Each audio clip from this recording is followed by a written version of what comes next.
Hello there, I'm Ellis Dixon, and this is my story. I'm originally from Memphis, Tennessee, home of the blues and rock and roll. I moved to New York when I was 18. When I was fresh out of FIT, I started my own private label, and to pay the bills, I've worked full-time and freelance in New York's garment district, designing for kids, juniors, bridal, and Missy and contemporary women's wear for dozens of different companies. I came to New York with this cinematic concept of these beautiful hand-drawn illustrations being done by women wearing Chanel and Louboutins.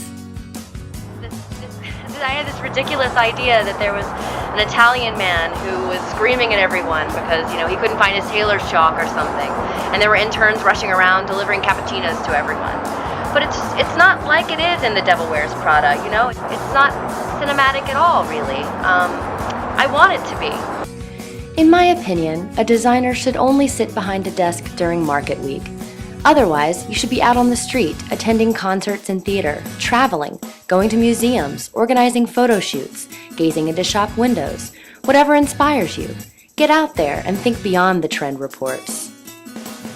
A few years ago, I started designing costumes for Ballet Memphis, and it gave me that freedom of thought that I felt like I was missing. It allowed me to play around with the concept of movement and its relationship to structure and texture and light and sound. I fell in love with the possibilities. It helped me get away from those details I got so caught up in my office and inspired me to think on a much grander scale. I started seriously traveling in 2007. I got involved in this thing called the Mongol Rally. I drove with some fellas from London and ended up in Ulaanbaatar, Mongolia 30 days later. On the road, I realized how small my perception of fashion actually was. But I got to see this gradual shift in cultural styles as we drove through 16 different countries, including Iran. It was safer then. Now that place blew my mind. These women, who I always thought were so limited by gender roles, were so beautiful in the way they covered themselves. Their eye makeup was like MAC Cosmetics ads on steroids. The prints on their scarves rivaled the best Hermes, and the lingerie that I saw in your run-of-the-mill shops would give La Perla a run for their money. So from that trip, I developed this sense of wanderlust.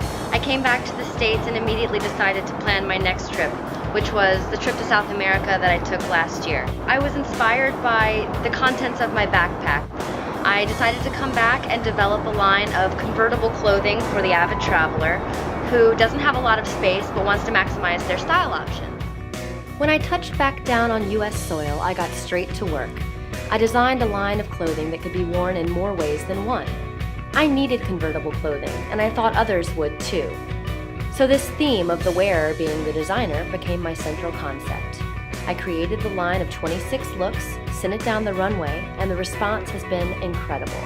With this economy, people want something that can do more than beat a dress. It has to be a skirt too, and a scarf, and make you coffee, and feed your cat. When companies ask me where they can find this product, I say, how can I help? Fashion is inherent in everyone, whether you consciously choose to express yourself with it or not.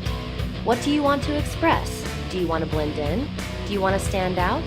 It's all about how you wear it. My purpose as a designer is to help people understand that every day they have a choice and to celebrate it. Who are you today? Who do you want to be? Where do you want to go? Pick me, and I'll take you there.